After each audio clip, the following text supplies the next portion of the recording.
Hello friends, मैं हूं Arunendra Pratap Singh, managing director अरस्तु आईएएस एकेडमी इंदौर से। तो दोस्तों, आज हमारे लेक्चर का जो विषय होगा वो है आपका मध्य प्रदेश में नदी अपवाह तंत्र। तो मध्य प्रदेश में नदी अपवाह तंत्र को पढ़ने के क्रम में मैं सबसे पहले बताना चाहूंगा, जो कि हमने नदियों का चैप्टर प्रीवियस लेक्चर में कंप्लीट कर लिया है। तो अगर आपने उस लेक्चर को देखा होगा तो निश्चित तौर पर आप ये अपवाह तंत्र को जो मध्य प्रदेश के संदर्भ में हम पढ़ेंगे उसको आप बेहतर तरीके से समझ पाएंगे। अब मैं बात करता हूं कि अपवाह तंत्र के बारे में कि ये जो ड्रेनेज सिस्टम है ये होता क्या है, अपवाह तंत्र क्या होता है। तो अपवाह तंत्र की जो परिभाषा है या उसको जो सिंपल मीनिंग में हम बात करते हैं वो ये है कि किसी भी नदी व उसकी सहायक नदियों के द्वारा जो भी जल का प्रवाह होता है उसे अपवाह कहा जाता है। और इसी नदी और नदियों के सहायक जो नदियां हैं उनके तंत्र को, उनके जाल को अपवाह तंत्र कहा जाता है। ठीक है। अब मैं बात करूं कि कोई भी एक मुख्य नदी होती है और उस नदी की बहुत सारी सहायक नदियां भी होती हैं। ठीक है। तो नदी, मुख्य नदी और नदियों, उस नदी की सहायक नदियों को हम जितना स्थान वो घेरती हैं उसको नदी द्रोणी भी कहा जाता है। तो एक नदी द्रोणी मतलब कि एक मुख्य नदी, उसकी सहायक नदियों का पूरा स्थान, साथ में दूसरी नदी और उस नदी की सहायक नदियों का द्रोणी स्थान। तो बात मैं करना चाह रहा हूं कि एक नदी द्रोणी और दूसरी नदी द्रोणी के जो विभाजक सीमा होती है उसे हम जल विभाजक के भी नाम से जानते हैं। जैसे मैं बात करूं, हमारे मध्य प्रदेश में बहुत सारे अपवाह तंत्र हैं, मतलब मेनली हम 5 प्रकार के अपवाह तंत्र पढ़ते हैं अपने मध्य प्रदेश में। जैसे कि आपका गंगा अपवाह तंत्र हो गया, नर्मदा। तो जैसे नर्मदा को देखें, नर्मदा हमारी मुख्य नदी है और उसमें की 41 सहायक नदियों के बारे में भी हमने पढ़ा था। तो कौन सा ऐसा पर्वत श्रेणी है जो जल विभाजक का काम करती है नर्मदा और गंगा अपवाह द्रोणी के मध्य? तो फिर उसका आंसर क्या हो जाता है, आप देखेंगे कि विंध्य पर्वत श्रेणी जो है, विंध्य पर्वत श्रेणी के उत्तर में वो गंगा अपवाह तंत्र का हिस्सा है, जबकि विंध्य पर्वत श्रेणी के दक्षिण में आपका नर्मदा द्रोणी का हिस्सा है। तो जो विंध्य पर्वत श्रेणी है वो नर्मदा और गंगा के मध्य जो है जल विभाजक का कार्य करता है। ठीक है दोस्तों। तो अब हम बात करते हैं कि अपवाह तंत्र के अनुसार नदियों को 2 प्रमुख भागों में विभाजित किया गया है। वो 2 प्रमुख कौन कौन से हैं? तो एक कहलाता है आपका क्रमवर्ती नदियां, मतलब कि सबसिक्वेंट ड्रेनेज सिस्टम, और दूसरा है आपका अक्रमवर्ती नदियां, मतलब कि इनकॉन्सिक्वेंट ड्रेनेज सिस्टम। ठीक है। ठीक है।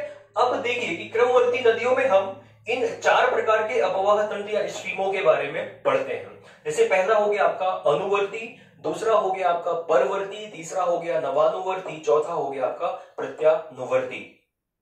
ठीक है। तो अब बात करें कि अनुवर्ती नदियां क्या होती हैं। ठीक है। तो यहां पर आइए, यहां पर मैंने डायग्राम के माध्यम से बताने का प्रयास किया है आपको। जैसे कि समझिए कि कोई भी एक मुख्य नदी है, उस मुख्य नदी का प्रवाह किसी भी ओर हो सकता है, चाहे तो उत्तर की ओर हो या दक्षिण की ओर हो, पूर्व की ओर हो या पश्चिम की ओर हो। तो जो मुख्य नदी का जो प्रवाह होता है, जो एक नदी द्रोणी में जो एक मुख्य नदी होती है, उसी मुख्य नदी को हम किस नदी के नाम से जानते हैं?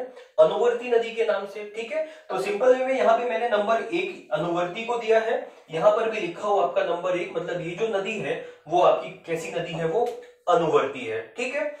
यहाँ पर आपको ये जो एरो बना हुआ है वो उस पर्टिकुलर नदी के प्रवाह को बताएगा, वो है ना कि वो किस ओर जो है प्रवाहित हो रही है।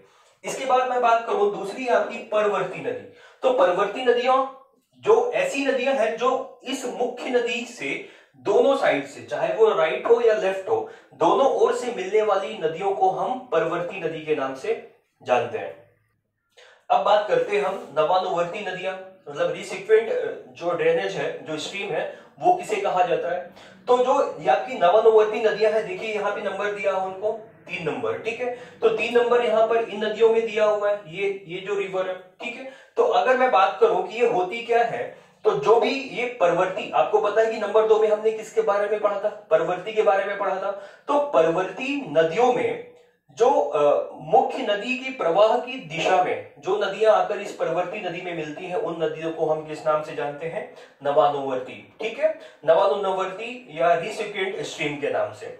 इसके बाद जो है आपका 4 नंबर में क्या लिखा हुआ है? प्रत्यानुवर्ती या ऑब्सिक्वेंट स्ट्रीम के बारे में। तो ये प्रत्यानुवर्ती क्या होती है?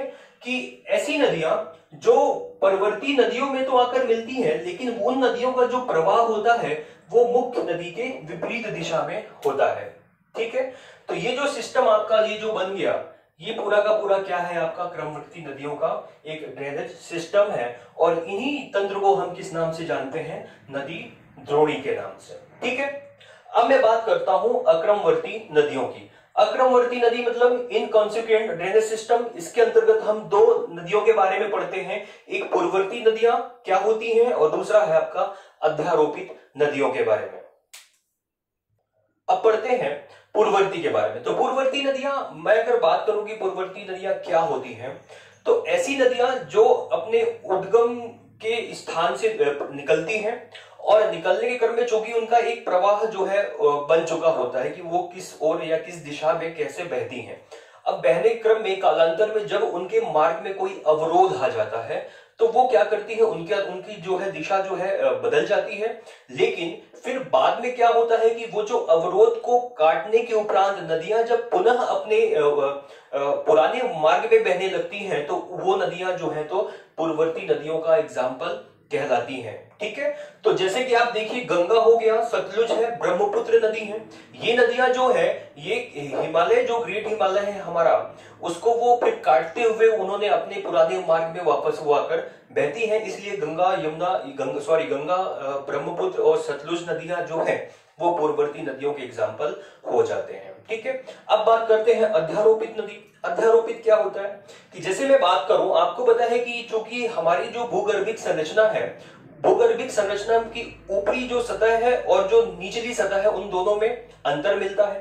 तो ये ऐसी नदियां होती हैं जो अपने उद्गम स्थान से जब प्रवाहित होती हैं तो ऊपरी संरचना में अपर्दन करते हुए वो बहती हैं और घाटी का निर्माण करती हैं। लेकिन कालांतर में होता क्या है, जब वो निचली संरचना में पहुंचती हैं तो उनके अपर्दन का स्वरूप जो है वो बदल जाता है। ठीक है, इसीलिए ये नदियां जो है क्या कहलाती हैं, आपकी अध्यारोपित नदियां। ठीक है, इन नदियों के अंतर्गत हम सोन नदी है, चंबल है, बनास, इन नदियों को शामिल करते हैं।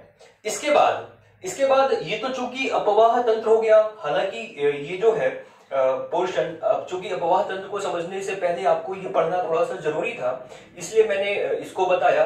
अब हम बात करते हैं हमारे मध्य प्रदेश में अपवाह तंत्र की। तो चलिए, तो हमारे मध्य प्रदेश में अपवाह तंत्र की बात करते हैं कि कितने अपवाह तंत्र हमारे मध्य प्रदेश में पाए जाते हैं। ठीक है, वैसे हम तो जानते हैं कि हमारे मध्य प्रदेश में बहुत सारी नदियां जो हैं उद्गमित भी होती हैं और प्रवाहित भी होती हैं। लेकिन जो अपवाह तंत्र की अगर मैं बात करूं तो हमारे मध्य प्रदेश में ये जो 6 प्रमुख नदियां हैं, इन्हीं नदियों का अपवाह तंत्र हमारे मध्य प्रदेश में मिलता है। तो कौन कौन से हैं, तो पहला हम नाम लेते हैं गंगा अपवाह तंत्र का। ठीक है, फिर है आपका नर्मदा अपवाह तंत्र, ताप्ती अपवाह तंत्र, गोदावरी अपवाह तंत्र, माही अपवाह तंत्र और महानदी अपवाह तंत्र। ठीक है, अब मैं पहले अपवाह तंत्र की बात करूं गंगा के बारे में, तो गंगा तो प्रत्यक्ष रूप से हमारे मध्य प्रदेश में प्रवाहित नहीं होती है, लेकिन ये हमारे मध्य प्रदेश में अपवाह तंत्र का निर्माण कैसे करती है, किस प्रकार ये जो है तो अपवाह तंत्र का हिस्सा बनती है, अब हम उसकी बात करते हैं। ठीक है, तो देखिए यहाँ पर मैंने मध्य प्रदेश का एक छोटा सा मैप बनाया है, क्योंकि ये सारी चीजें हम पहले प्रीवियस लेक्चर में बात कर चुके हैं। तो यहाँ पर देखिए, ये गंगा नदी जो प्रवाहित होती है, आपको पता है कि गंगा नदी जो है उत्तराखंड के उत्तरकाशी नामक जिले से गोमुख ग्लेशियर से, गंगोत्री ग्लेशियर से निकलती है और निकलने के पश्चात ये प्रवाहित होती है। ठीक है, उसी के समानांतर जो है यमुना नदी भी प्रवाहित होती है और इन दोनों नदियों का मिलन कहां पर होता है, प्रयाग में होता है। ठीक है, जिसे हम इलाहाबाद के नाम से भी जानते हैं, अब प्रयाग में होता है। लेकिन ये बताइए कि गंगा नदी प्रयाग में आकर यमुना से मिलती है। ठीक है, यमुना और गंगा इन दोनों का संगम होता है। इस प्रकार से गंगा अपवाह तंत्र का हिस्सा कौन हुआ, यमुना नदी हुई। ठीक है, लेकिन अब फिर बात करते हैं कि हमारे मध्य प्रदेश के मालवा के पठार से देखिए बहुत सारी नदियां निकल रही हैं। मध्य प्रदेश से भी यहाँ पर बेतवा सिंध नदियां निकलती हैं। ठीक है, और पूर्वोत्तर से भी हमारे मध्य प्रदेश के केन हो गया, टोन्स हो गया, ये पूर्व से आपकी मैकल श्रेणी से सोन नदियां निकल रही है। लेकिन यहाँ पर बात करें अगर हम मालवा के पठार से निकलने वाली नदियों की, तो इनमें आप चंबल को काउंट करते हैं, काली सिंध को काउंट करते हैं और पार्वती को काउंट करते हैं, बेतवा हो गई, सिंध हो गई। तो देखिए कि ये नदियां आखिर जाकर मिलती किसमें, ठीक है। तो अगर हम चंबल को देखें कि ये कहां पर जाकर मिली, यमुना में आकर मिली। काली सिंध कहां मिली, चंबल में मिलती है। पार्वती कहां मिली, चंबल में मिलती है।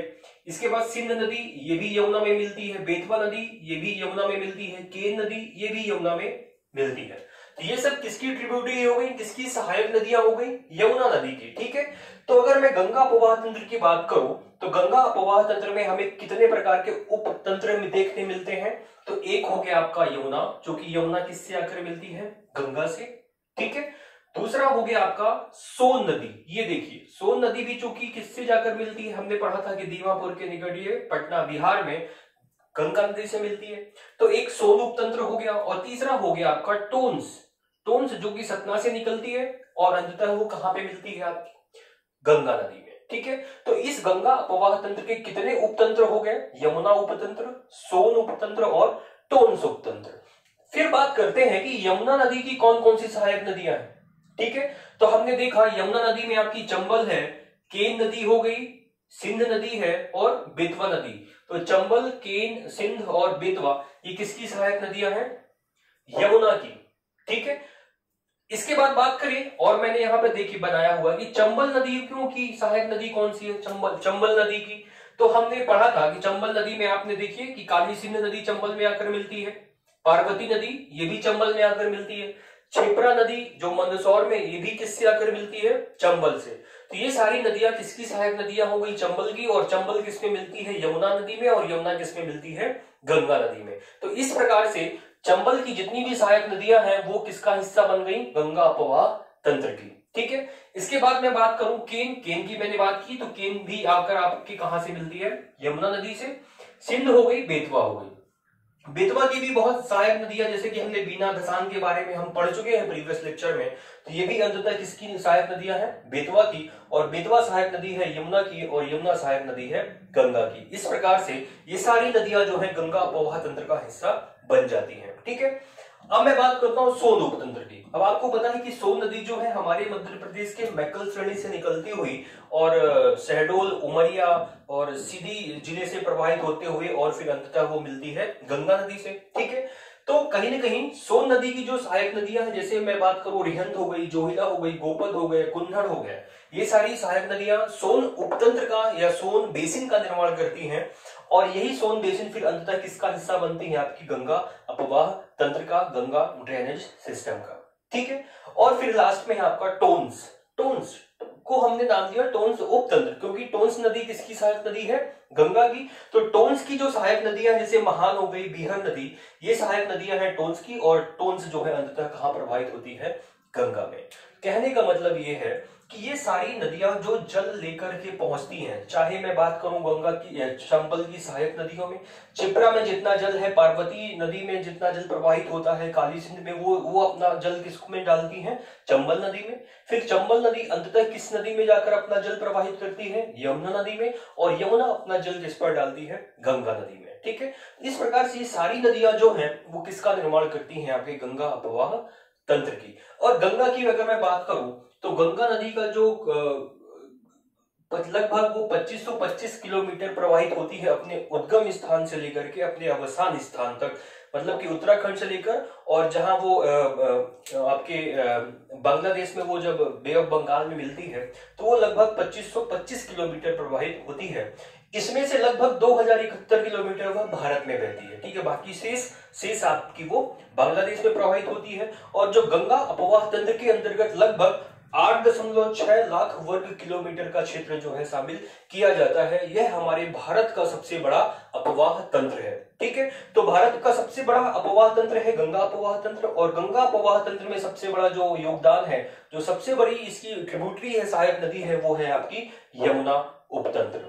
ठीक है। तो इस प्रकार से गंगा अपवाह तंत्र के बारे में मैंने सारी चीजें या जानकारी मैंने आपको दे दी है। तो बस आपको यहाँ पर ध्यान में ये रखना है कि कौन सी नदी किसकी सहायक नदी है और वो अंततः किस नदी में जाकर के मिलती है। ठीक है। तो निश्चित तौर पर जो अंतिम नदी होगी, जैसे अंतिम नदी यहाँ पर गंगा है, क्योंकि ये सारी नदियां अंततः किस में जाकर मिलती हैं, गंगा में। इस प्रकार अप्रत्यक्ष रूप से गंगा जो है हमारे मध्य प्रदेश में अपवाह प्रणाली बनाती है। ठीक है। अब बात करते हैं हम नर्मदा अपवाह तंत्र की।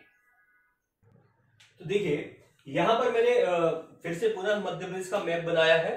और यहाँ पर यह दर्शाने की कोशिश की है कि हमारी जो नर्मदा नदी है वो कहाँ से उद्गमित होती है, किसी स्थान से, और कहाँ पर जाकर के वो गिरती है। तो हालांकि नदियों के चैप्टर में हमने इसके बारे में बड़ा विस्तृत तरीके से पढ़ा था कि अमरकंटक से निकलती है ये, और लगभग मध्य प्रदेश के 15 जिलों से प्रवाहित होते हुए और अलीराजपुर से निकलते हुए ये गुजरात और महाराष्ट्र में प्रवाहित होते हुए भड़ौच के निकट खंबात की खाड़ी में गिर जाती है। ठीक है, अब मैं बात ये कर रहा था नर्मदा अपवाह तंत्र की, तो यह हमारे मध्य प्रदेश का दूसरा सबसे बड़ा अपवाह तंत्र है। पहला हो गया आपका गंगा और दूसरा है आपका नर्मदा अपवाह तंत्र।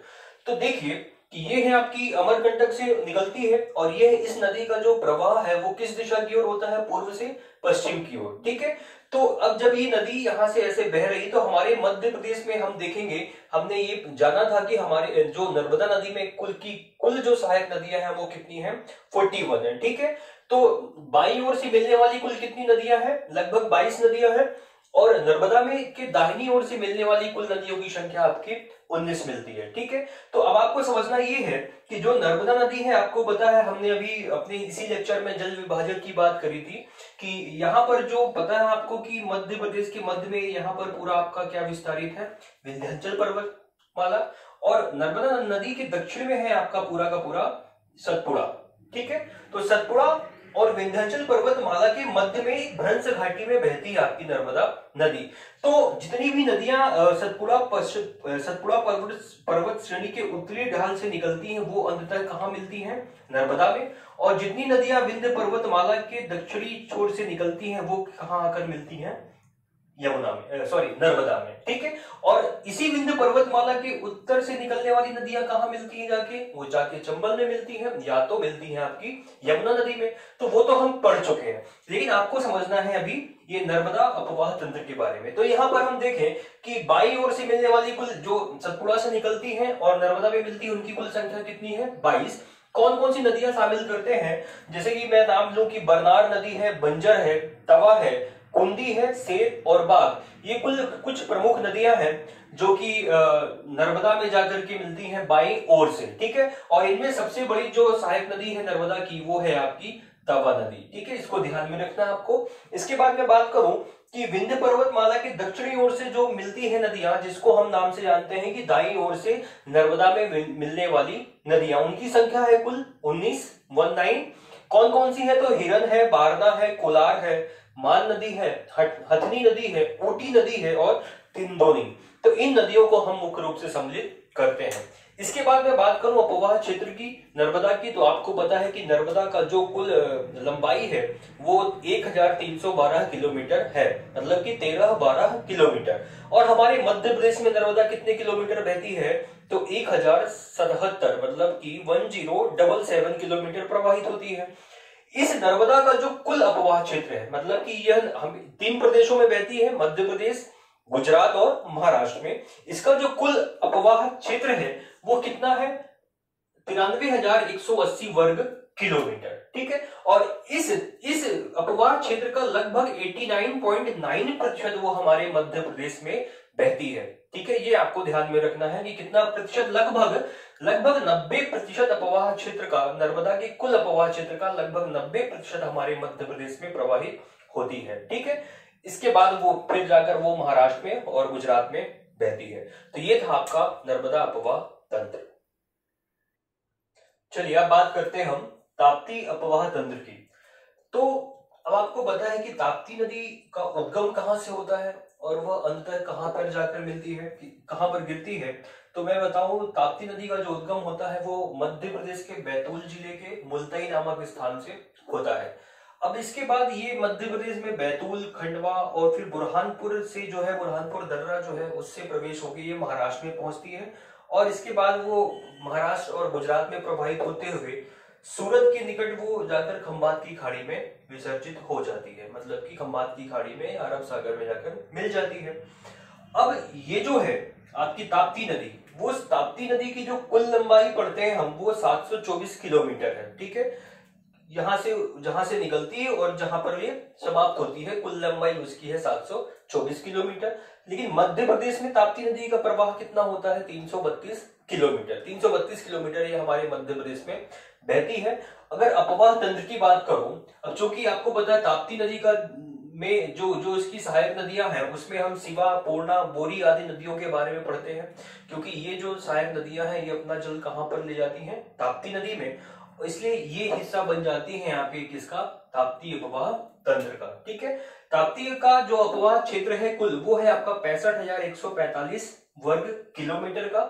अगर मैं बात करूं कि इस कुल अपवाह तंत्र में वो हमारे मध्य प्रदेश में कितना प्रवाहित अपवाह तंत्र का निर्माण करती है, तो मध्य प्रदेश में मात्र 9,804 वर्ग किलोमीटर, या बात करूं मैं प्रतिशत में तो लगभग 15% अपवाह तंत्र हमारे मध्य प्रदेश में बनाती है, और शेष वो महाराष्ट्र और गुजरात में निर्मित करती है। ठीक है, तो ये तो था आपका ताप्ती अपवाह तंत्र। इसके बाद में बात करूं गोदावरी अपवाह तंत्र के बारे में, तो जैसी गोदावरी जो है प्रायद्वीपीय नदियों में सबसे बड़ा जो अपवाह तंत्र है वो आपका गोदावरी नदी का है। ठीक है, गोदावरी नदी का जो उद्गम होता है वो महाराष्ट्र के नासिक जिले में त्र्यंबकेश्वर पहाड़ी से होता है, और वो फिर जो है पूर्व की ओर प्रवाहित होते हुए बंगाल की खाड़ी में विसर्जित होती है, गिरती है।